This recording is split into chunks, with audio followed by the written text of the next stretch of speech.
जो सियाने लोग थे, जो बुजुर्ग थे, वो एक बात कहा करते थे। वो ये कहते थे कि अल्लाह ताला अगर किसी को दुश्मन देना तो ज़र्फ़ वाला दे, ऐसा दुश्मन ना दे जिसका ज़र्फ़ ना हो। इमरान खान को दुश्मन भी घटिया ही मिले। कभी इद्दत वाला केस बना लिया, कभी किताबें छीन ली, कभी मुलाकातें बंद कर दी, कभी सेल के अंदर पक्का पक्का बंद कर दिया, कभी कोई सज़ा बढ़ा दी, कभी गंदा पानी दे दिया, कभी वुज़ू के लिए साफ़ पानी नहीं दिया, कभी कोई चीज़ रोक ली, कभी किताबें रोक ली, कभी कपड़े रोक लिए। यानी ये घटियापन की इंतहा है। अल्लाह रब्बुल इज़्ज़त अगर दुश्मन भी देना तो ज़र्फ़ वाला दे। ये बात मुझे पहले समझ नहीं आती थी, अब मुझे समझ आई। पहले मैं सोचता था दुश्मन दुश्मन ही होता है, क्या फ़र्क पड़ता है। लेकिन अगर दुश्मन का ज़र्फ़ नहीं है ना, तो वो कितनी तकलीफ़ दे सकता है, इसका अंदाज़ा मुझे अब हो रहा है जो इमरान खान साहब के साथ किया जा रहा है। इमरान खान साहब के बेटे हर फोरम पे आवाज़ उठा रहे हैं, उनकी बहनें हर फोरम पे आवाज़ उठा रही हैं। अभी इमरान खान साहब के दोनों बेटों ने, कासिम ने और सलमान ने, इन्होंने एक और इंटरव्यू दिया, और इन्होंने इंटरव्यू दिया इस मरतबा, ये बरतानवी अखबार है द संडे टाइम्स इसको, और इसमें भी इन्होंने बताया कि इनके वालिद के साथ क्या किया जा रहा है और इनको किस लेवल के खदशात हैं।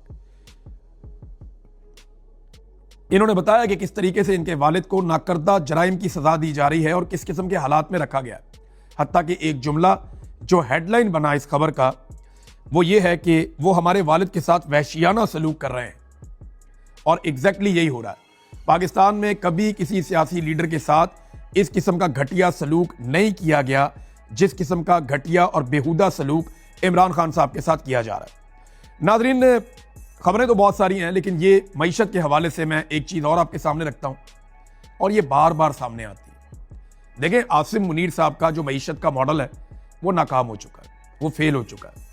उस मॉडल को तब्दील करना पड़ेगा। यहाँ सोच बदलने की ज़रूरत है, यहाँ मैंडेट वाली हुकूमत लाने की ज़रूरत है। पाकिस्तान की मिलिट्री एस्टेब्लिशमेंट को या आसिम मुनीर साहब को ये लगता है कि मैं सख्ती करूँगा, ताकत के बलबूते पे कंट्रोल करूँगा, आलमी ताकत को खुश रखूँगा, वहाँ से कुछ पैसा आ जाएगा, उस पैसे के ज़रिए से मैं पाकिस्तान को सर्वाइव करवा लूँगा। कोई भी मुल्क कभी भी कर्जे पे सर्वाइव नहीं कर सकता। अगर पाकिस्तान ने सर्वाइव करना है तो ये बात याद रखिएगा, पाकिस्तान को पैसा जनरेट करना पड़ेगा। इसके बगैर पाकिस्तान सर्वाइव नहीं कर सकता। ये मुमकिन नहीं है कि कोई मुल्क सर्वाइव करे खुद से पैसा जनरेट किए बगैर। इस वक्त पाकिस्तान ने जो टैक्स कलेक्शन की है, ये साकिब शरानी साहब हैं, बड़े अच्छे इकोनॉमिस्ट हैं, बहुत ज़्यादा जानते हैं मईशत को। इन्होंने जो दावे किए वो हैरान कुन है। इन्होंने कहा जी 30 साल हो गए, मैंने कभी मुल्क की मईशत में इतनी बड़ी तबाही नहीं देखी। 1.7% शरह नमू है। ये पाकिस्तान की तारीख की कम तरीन शरह नमू है। सरमायाकारी पाकिस्तान की तारीख की कम तरीन हो गई, 50 साल रिकॉर्ड टूट गया। और शरह गुर्बत पाकिस्तान की 45% तक पहुंच गई है। 22% पाकिस्तान में बेरोजगारी बढ़ गई है। और पाकिस्तान ने 18 ट्रिलियन इकट्ठा किया, यानी ये वो पैसा 1000 अरब को 1 ट्रिलियन कहते हैं। 18,000 अरब पाकिस्तान ने इकट्ठा किया, यानी 18 ट्रिलियन पाकिस्तान ने इकट्ठा किया। इनमें से 9 ट्रिलियन हमारा सूद में चला गया। अंदाजा कीजिए आप, 9 ट्रिलियन पाकिस्तान का सूद में चला गया। और उसके बाद जो बाकी बचा 9 ट्रिलियन, वो कहां गया? वो मुराद के अंदर, बैरूनी दौरों के अंदर, हकूमती अखराजात के अंदर, पेंशन के अंदर, तनख्वाहों के अंदर। तो हमारे पास तरक्की करने के लिए क्या बचा? हमारे पास कर्जे उतारने के लिए क्या बचा? कुछ भी नहीं बचा। तो इतनी कम कलेक्शन के साथ, इतनी गिरती हुई इकोनॉमी के साथ कोई मुल्क सरवाइव नहीं कर सकता, ये मुमकिन नहीं है। और तवज्जो इनकी क्या है? केसेस के ऊपर। और केसेस की हालत क्या है? जरा ये एक खबर और आप देख लें। केसेस की हालत ये है कि जिस केस में अलकादर में इन्होंने इमरान खान को फंसाया, उसी केस में जुल्फी बुखारी का रेड वारंट निकालने के लिए इंटरपोल से इन्होंने राब्ता किया। जिस केस में इन्होंने इमरान खान को फंसाया, वैसे ही एक केस में मुनसलाई के बारे में भी इंटरपोल से राब्ता किया। तो जनाब इंटरपोल ने जुल्फी बुखारी के बारे में हुकूमत ने जो दरखास्त दी थी उसको रद्दी की टोकरी में फेंक दिया।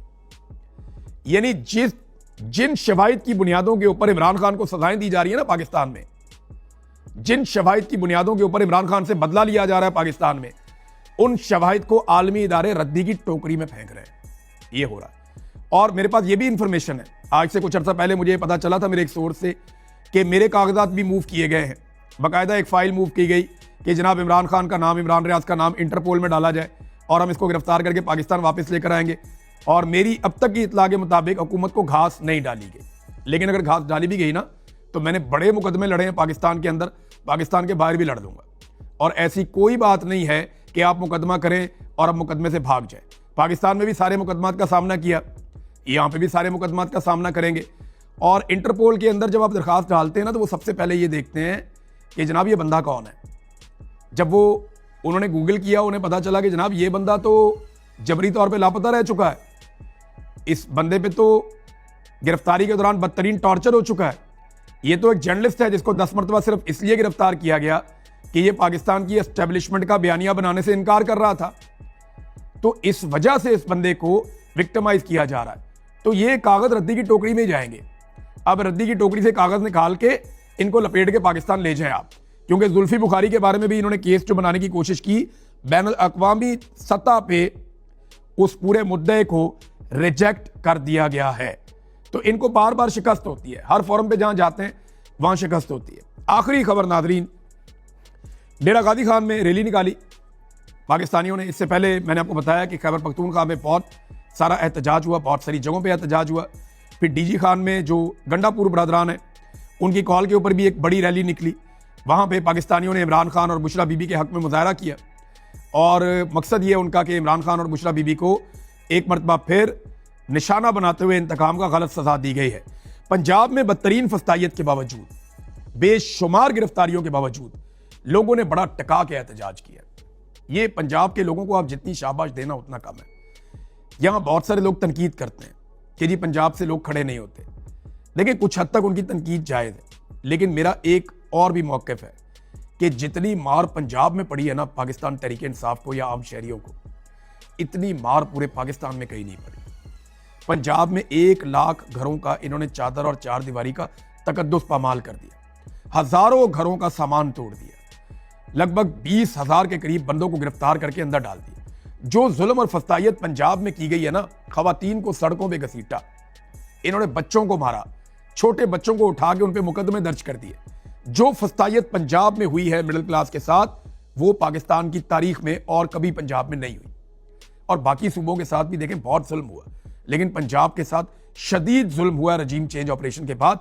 अगर स्पेसिफिकली मैं पाकिस्तान तहरीक इंसाफ की बात करूं तो ये जो पंजाब में इतनी फस्तायत के बावजूद लोगों का निकलना, उनका एहतजाज करना, ये बताता है कि इमरान खान का जो असल गढ़ है ना, वो पंजाब है। ये एस्टेब्लिशमेंट ने चांस नहीं लिया। अगर पंजाब के अंदर ये अपनी रस्सी को आधा भी छोड़ते ना, तो पाकिस्तान तहरीक इंसाफ यहाँ पे आसानी से हुकूमत बना लेती, लेकिन एस्टेब्लिशमेंट ये अफोर्ड नहीं कर सकती।